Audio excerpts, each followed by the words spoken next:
Ushbu loyiha Turonbank hamkorligida Andijon viloyati Ulug'nor tumani Minchiron mahalla fuqarolar yig'inida 402-konturda jami 3,2 gektar yer maydonida amalga oshirilmoqda.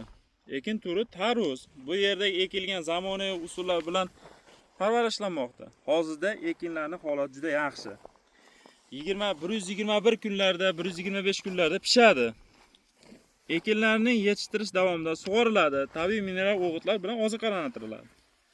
Ushbu loyihada jami 10 mingta dehqon xo'jaligi biriktirilgan.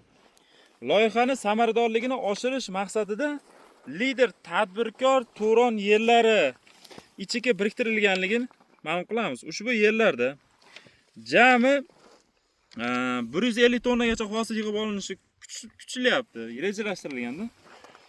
Har bir dehqon xo'jaligi daromadi o'rtacha 30 million, 25 million so'mga to'g'ri keladi.